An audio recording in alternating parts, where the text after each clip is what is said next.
ہے 90۔ بسم اللہ الرحمن الرحیم۔ الحمد للہ رب العالمین، والصلاة والسلام علی سید الانبیاء والمرسلین وعلی آلہ واصحابہ اجمعین۔ اما بعد فاعوذ باللہ من الشیطان الرجیم۔ بسم اللہ الرحمن الرحیم۔ وجاوزنا ببني إسرائيل البحر فأتبعهم فرعون وجنوده بغيا وعدوا حتى إذا أدركه الغرق قال آمنت أنه لا إله إلا الذي آمنت به بنو إسرائيل وأنا من المسلمين الآن وقد عصيت قبل وكنت من المفسدين فاليوم ننجيك ببدنك لتكون لمن خلفك آية وإن كثيرا من الناس عن آياتنا لغافلون۔ صدق اللہ مولانا العظیم۔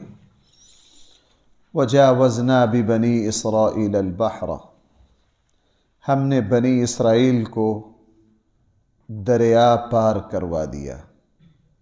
فأتبعهم فرعون وجنودہ، اور ان کا تعاقب کرتے ہوئے پیچھے پہنچ گیا فرعون اور اس کے لشکر، بغیا وعدوا، زیادتی اور غرور اور عداوت میں، حتی اذا ادرکہ الغرق، یہاں تک کہ جب جکڑ لیا فرعون کو غرق ہونے نے، قال، تو اس وقت کہا اس نے، آمنت، میں ایمان لاتا ہوں، انہ لا الہ، یقیناً اس ذات کے علاوہ کوئی الہ ہو ہی نہیں سکتا، آمنت بہ بنو اسرائیل، جس پر بنی اسرائیل ایمان لائے ہیں، وَأَنَا مِنَ الْمُسْلِمِينَ، میں بھی مسلمانوں میں سے ہوں۔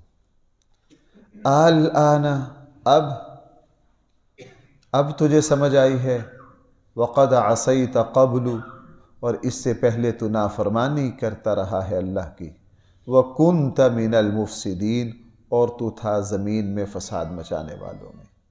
اللہ جل جلالہ نے پوری طاقت سمیت اس کو غرق اور ختم کر دیا۔ رسول اللہ صلی اللہ علیہ وسلم اسی لیے مدینہ میں آ کر یہودیوں کو، چونکہ یہ یہودی تاریخ کا سب سے بڑا واقعہ تھا، فرعون کا غرق ہونا اور بنی اسرائیل کا فرعون کی غلامی سے نکل جانا مصر سے، یہ یہودی تاریخ کا ایک بہت عظیم الشان واقعہ ہے۔ یہودی صدیوں سے اس واقعہ کے شکرانے کے طور پر روزہ رکھا کرتے تھے۔ رسول اللہ صلی اللہ علیہ وسلم نے ان سے پوچھا کہ تم روزہ کیوں رکھتے ہو؟ انہوں نے بتایا کہ آج کے دن فرعون غرق ہو کر ہمیں نجات ملی ہے۔ تو رسول اللہ صلی اللہ علیہ وسلم نے فرمایا کہ میرا حق حضرت موسیٰ کے ساتھ تم سے زیادہ ہے، اس لیے میں بھی آئندہ روزہ رکھوں گا، لیکن اگر میں زندہ رہا تو اس کے ساتھ ایک روزہ اور ملاؤں گا اگلے دن۔ لیکن یہ رسول اللہ صلی اللہ علیہ وسلم کی زندگی کا آخری سال تھا، پھر آپ علیہ السلام اگلا روزہ رکھ نہیں سکے، دنیا سے پردہ فرما گئے۔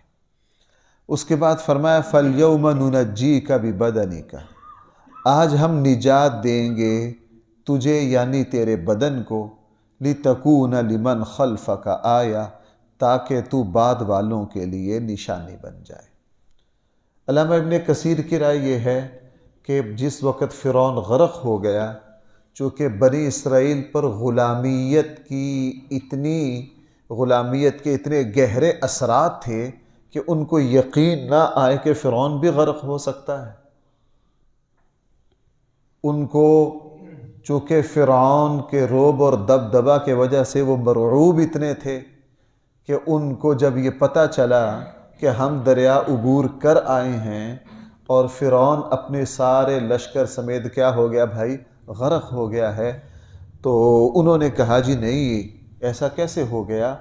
پھر اللہ جل جلالہ نے فرمایا اچھا ہم تمہیں یقین دلا دیتے ہیں۔ حکم دیا، دریا نے فرعون کی جو لاش ہے اس کو باہر پھینک دیا، اور سارے اس زمانے کے لوگوں نے فرعون کی لاش کو دیکھا، ان کو یقین ہو گیا۔ اللہ جل جلالہ کا مقصد فرعون کی لاش کو باہر نکال کر لوگوں کو عبرت دلانا بھی تھا، لوگوں کو عبرت دلانا بھی تھا۔ اور جب لوگوں نے اس کی لاش دیکھ لی، اس کو تماشائے عبرت بنا دیکھ لیا، تو بھائی سارے لوگوں کو سمجھ آ گئی کہ اللہ کی طاقت سے بڑھ کر کسی کی کوئی طاقت نہیں ہے۔ یہ جو آیت ہے، اس آیت میں صرف اتنی ہی بات کہی گئی ہے کہ ہم تیری لاش کو فَالْيَوْمَ نُنَجِّيكَ کا نجات دیں گے، لِتَكُونَ لِمَنْ خَلْفَكَ آیَةً، تاکہ تو بعد والوں کے لیے بھائی کیا بن جائے۔ اس وقت جب غرق ہوا، اللہ نے اس کی لاش کو باہر نکال دیا، لوگوں نے دیکھ لیا، قرآن کی اس آیت کا مصداق 100% پورا ہو گیا۔ بھائی 100% کیا ہو گیا؟ یہ بات میں اس لیے عرض کر رہا ہوں کہ دو طرح کے دو طرح کے معاملات پیدا ہوئے۔ ایک تو منکرین خدا، قرآن کے مخالف، یہ کہتے تھے جناب تمہاری قرآن یہ کہہ رہا ہے ہم فرعون کا جو لاش ہے اس کو نجات دیں گے، تمہارے لیے نشان عبرت بنائیں گے، اس کی لاش کدھر ہے؟ ان کا یہ اعتراض غلط تھا۔ بعد میں جب فرعون کی لاش مل آئی تو اس وقت مسلمانوں میں سے بڑے بڑے لوگوں نے بڑے خوشی منائی کہ اوہو قرآن کی ایک آیت سچی ہو گئی۔ دونوں باتیں غلط تھیں بھائی، دونوں باتیں کیا تھیں؟ غلط تھیں۔ قرآن نے نہ قیامت تک کا کوئی لفظ بولا، یہاں صرف اتنا کہا، ٹھیٹ ترجمہ دیکھیے، فَالْيَوْمَ آج، نُنَجِّيكَ ہم نجات دیں گے تجھ کو، بِبَدَنِكَ یعنی تیری لاش کو، لِتَكُونَ تاکہ تو ہو جائے، لِمَنْ خَلْفَكَ آیَةً اس شخص کے لیے جو تیرے بعد ہے نشانی۔ اس میں بھائی کوئی ایسا لفظ ہے کہ ہم قیامت تک تیری لاش کو محفوظ رکھیں گے، ہم لوگوں کو صدیوں تک دکھائیں گے؟ کوئی ایسا لفظ؟ وہ غرق ہوا اور غرق ہونے کے بعد اس کی لاش کو دریا نے کیا کیا؟ باہر پھینک دیا۔ اس زمانے کے لوگوں نے اس کی لاش کو دیکھ لیا، تو بھائی اللہ کا یہ وعدہ پورا ہو گیا کہ نہیں؟ اللہ کا یہ وعدہ پورا ہو گیا۔ چلو میں اس کو دوسری طرح سمجھاؤں۔ ہمارے یہاں بہت سے لوگ وہ دیندار ہیں، ہمارے دلوں میں بھی ان کا بہت احترام ہے، لیکن فن حدیث کو نہیں سمجھتے۔ بس مستقبل کے حوالے سے جو حضور کی پیشن گوئی ہے نا، وہ بیٹھے وہ حدیثیں پڑھتے رہتے ہیں، چونکہ علم حدیث ایک بہت ہی اعلیٰ اور مشکل فن ہے۔ مثلا وہ غزوہ ہند کا بڑا ذکر آپ سنتے ہوں گے۔ ہمارے یہاں تنظیم غزوہ ہند کے نام پر چندے کھا کھا کے نسلیں پال لی ہیں اس حدیث پر۔ غزوہ ہند ہوگا جی، غزوہ ہند ہوگا، ہندوستان پر حملہ کریں گے جی۔ بھائی سن رکھی ہے کہ نہیں؟ ہمارے ڈاکٹر اسرار صاحب بھی اس حدیث کو بہت بیان کرتے ہیں، سندھ ٹوٹ جائے گا، فلاں ہو جائے گا، فلاں۔ وہ نسائی کی حدیث ہے، صحیح حدیث ہے، اللہ کے نبی نے پیشن گوئی فرمائی تھی، لیکن 99% محدثین، بھائی میں کیا بات عرض کر رہا ہوں، 99% محدثین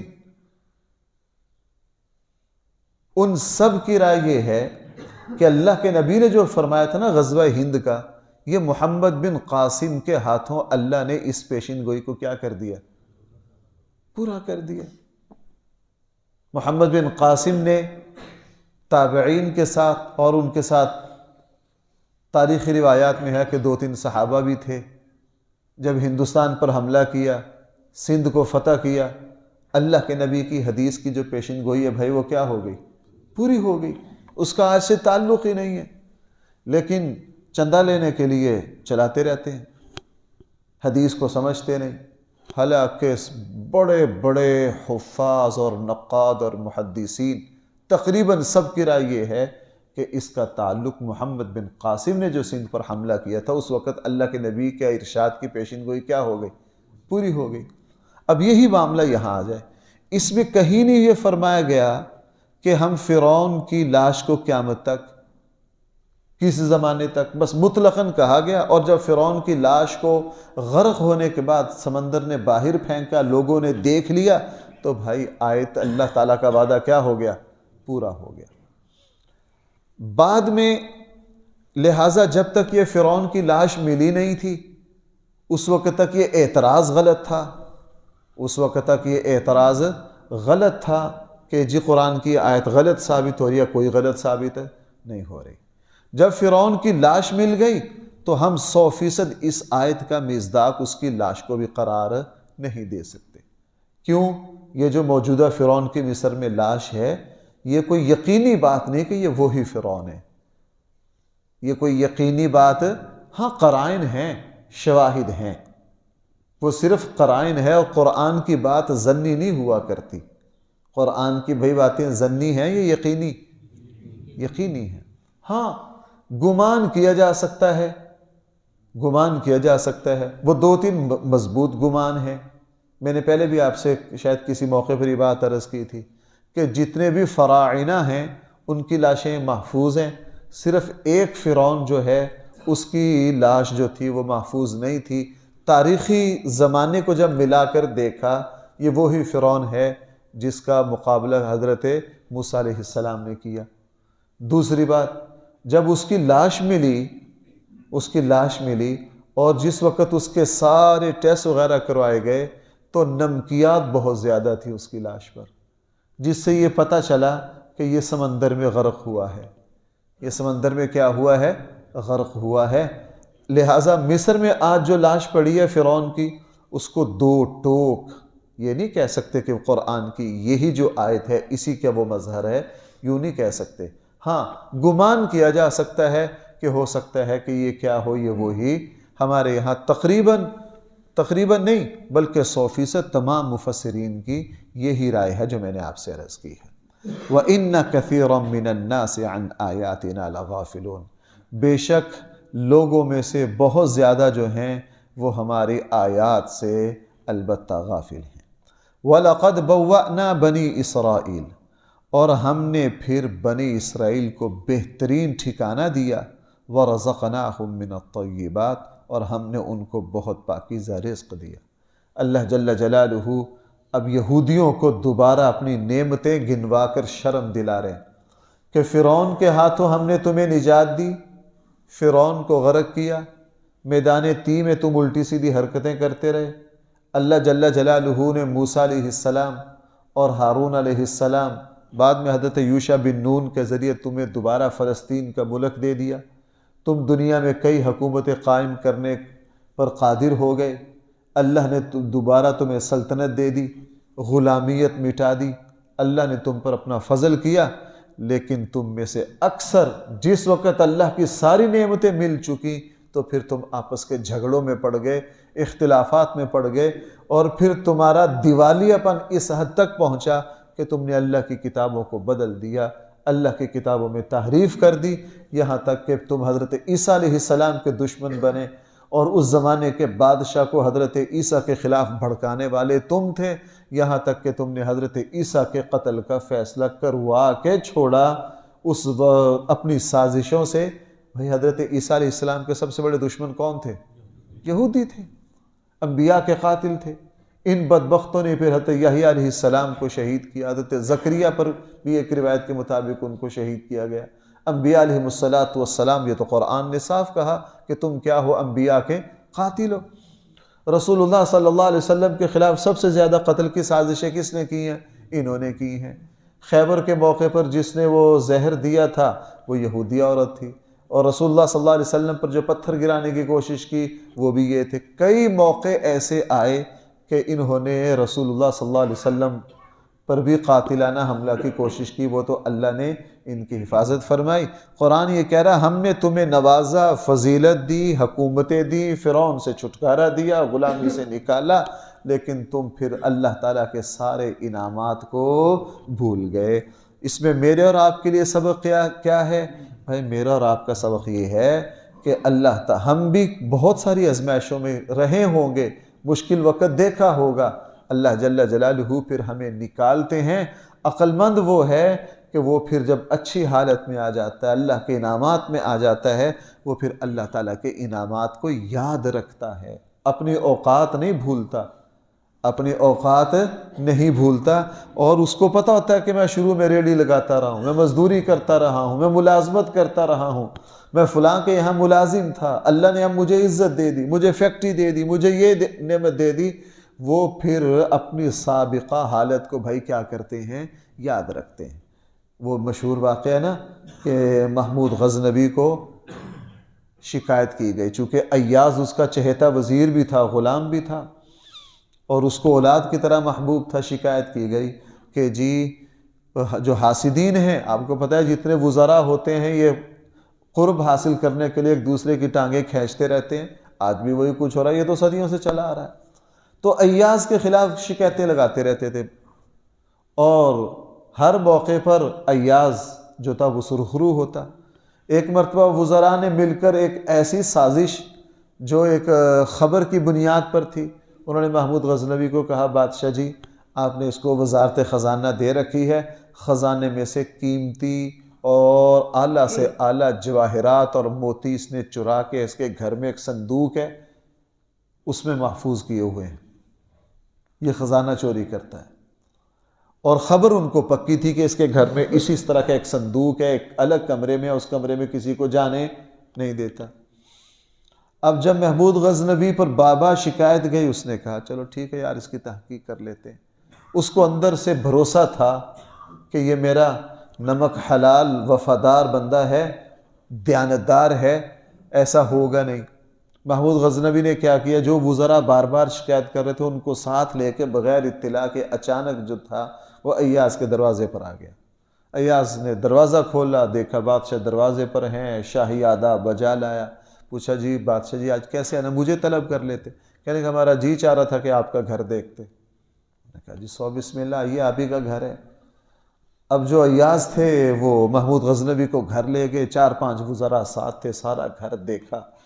جب دیکھا تو ایک کمرہ باقی، ایک کمرے کو تالا لگا ہوا۔ وزیر خوش ہو گئے کہ ہماری مخبری بالکل ٹھیک جا رہی ہے۔ کہا جی ایک کمرہ رہ گیا، بادشاہ کو کہا۔ بادشاہ نے ایاز سے کہا یار یہ ایک کمرہ رہ گیا۔ اس نے کہا جی یہ آپ کی مہربانی، نہ ہی دیکھیں، یہ میرا تنہائی کا ہے۔ تھوڑا سا انکار کیا۔ اب جو وزراء تھے وہ آنکھوں کے اشارے کریں جی جی میں خوش ہوں کہ لو جی بات ٹھیک ہے، خبر ٹھیک ہے۔ محمود غزنوی جو نے اب اصرار کیا، اس نے کہا جی ٹھیک ہے، آپ بادشاہ کے حکم کو کون ٹالے۔ دروازہ کھول دیا، اندر گئے تو سارا کمرہ بالکل خالی ویران پڑا ہے، لیکن اس میں ایک بڑا مضبوط صندوق پڑا ہے۔ وزیر اور خوش ہو گئے، انہوں نے کہا لو جی بات جو ہے وہ حالات صحیح رخ پر جا رہے ہیں۔ تو جب دیکھا یہ صندوق کیا ہے، کہنے لگا جی بس کچھ نہیں، اس میں میری کوئی خاص چیزیں اور باقی کچھ بھی نہیں ہے۔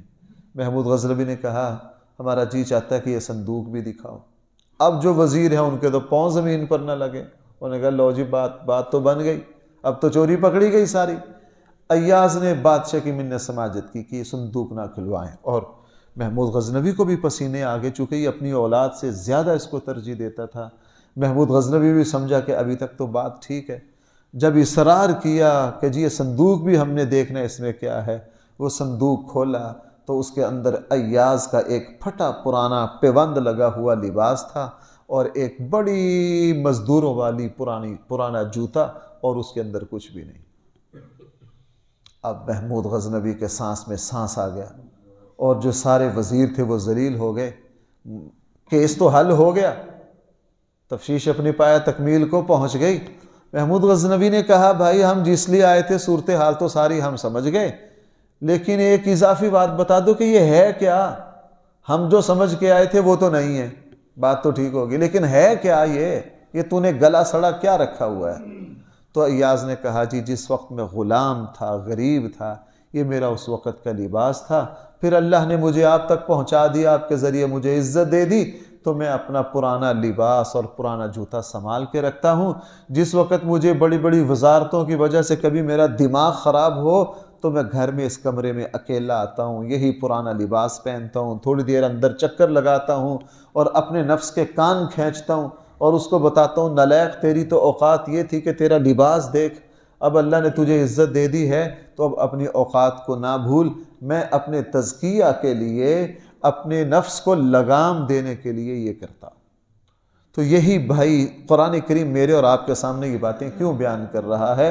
ہم بھی کسی نہ کسی مشکل میں پھنسے، اللہ نے نکالنے کے بعد اللہ کو نہ بھولیے۔ اس لیے قرآن یہاں کیا کہہ رہا ہے، ذرا اس الفاظ غور کیجئے، جو میں نے بات کی ہے وہ ثابت بھی ہو رہی ہے یا نہیں۔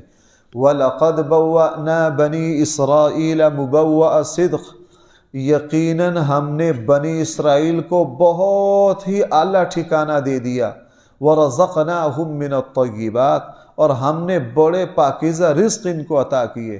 فَمَا اخْتَلَفُوا، انہوں نے نہیں آپس میں اختلاف اور جھگڑے کیے، حَتَّى جَاءَهُمُ الْعِلْمُ، بلکہ یہ سارے جھگڑے اس وقت کیے جب ان کے پاس علم آ چکا تھا۔ إِنَّ رَبَّكَ يَقْضِي بَيْنَهُمْ يَوْمَ الْقِيَامَةِ، بے شک تیرا رب فیصلہ کرے گا ان کے درمیان قیامت والے دن، فِيمَا كَانُوا فِيهِ يَخْتَلِفُونَ، ان تمام جھگڑوں میں جن میں یہ دنیا میں پڑے رہے ہیں۔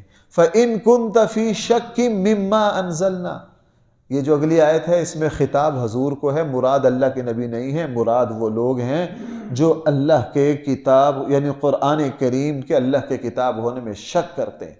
قرآن کریم نے ارشاد فرمایا فَإِن كُنْتَ فِي شَكٍ، اگر آپ شک میں ہو، مما اس قرآن کے بارے میں، انزلنا الیک جو ہم نے آپ کی طرف نازل کیا ہے، فَاسْأَلِ الَّذِينَ، آپ پوچھ لیجئے ان لوگوں کو، یقرؤون الکتاب من قبلک، جو آپ سے پہلے اللہ کی کتاب پڑھتے رہے۔ بطور خاص مشرکین مکہ کو، یہ تو کہتے تھے ہم امی ہیں، ہم ان پڑھ ہیں۔ قرآن نے کہا اگر تم امی اور ان پڑھ ہو، تمہارے دائیں بائیں یہودی آباد ہیں، تمہارے دائیں بائیں عیسائی آباد ہیں، وہ اللہ کی کتابیں پڑھتے رہے ہیں، ان سے پوچھ لیجئے کیا ہے یہ اللہ کی کتاب ہے یا نہیں، تمہیں خود پتہ چل جائے گا۔ لَقَدْ جَاءَكَ الْحَقُّ مِنْ رَبِّكَ، یقیناً آ چکا آپ کے پاس حق، من ربک، آپ کے رب کی طرف سے، فلا تکونن من الممترین، تم شک کرنے والوں میں سے نہ ہو جاؤ، ولا تکونن الذین، اور بطور خاص ان لوگوں میں سے نہ ہو جاؤ، کذبوا بآیات اللہ، جو اللہ تعالیٰ کی آیات کو جھٹلاتے ہیں، فتکون من الخاسرین، وہ ہو گئے پھر نقصان اٹھانے والوں میں سے۔ ان الذین، یقیناً وہ لوگ، حقت علیہم کلمت ربک، کہ پکا ہو گیا ان کے اوپر تیرے رب کا فیصلہ کہ وہ ایمان نہیں لائیں گے۔ یہ وہ کون لوگ تھے جن پر تیرے رب کا یہ فیصلہ ہو گیا کہ اللہ نے ان کے دل پر مہر لگا دی، ختم اللہ علی قلوبہم وعلی سمعہم؟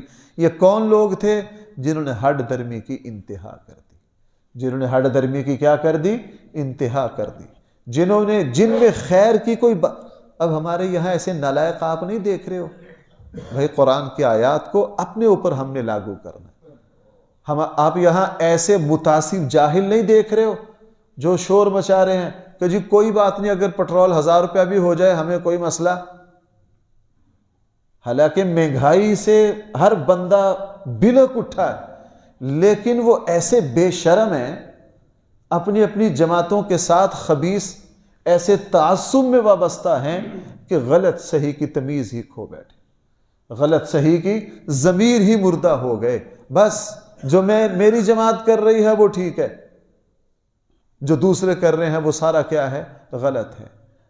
اللہ تعالیٰ ایسی بے ضمیری سے حفاظت فرمائے، اللہ تعالیٰ ایسی بے ضمیری سے حفاظت فرمائے۔ اللہ تعالیٰ خصوصاً ہم پاکستانیوں میں یہ صلاحیت پیدا کرے کہ ہم صحیح کو صحیح کہیں اور ہم غلط کو غلط کہیں۔ اللہ تعالیٰ تعصب سے ہم سب کی حفاظت فرمائے۔ یہ ایسے متعصب لوگ تھے، پھر قرآن نے فرمایا پھر یہ یہودی ان لوگوں میں سے بن گئے، حقت علیہم کلمت ربک، تیرے رب کا فیصلہ ان پر پھر لاگو ہو گیا، لا یؤمنون، کہ یہ کبھی بھی ایمان نہیں لائیں گے۔ اللہ تعالیٰ ہم سب کو صحیح فہم عطا فرمائے۔ الحمدللہ رب العالمین، والصلاة والسلام علی سید الانبیاء والمرسلین وعلى آله وأصحابه أجمعين۔ ربنا آتنا في الدنيا حسنة وفي الآخرة حسنة وقنا عذاب النار۔ صلى الله تعالى على خير خلقه سيدنا ومولانا محمد وآله وأصحابه۔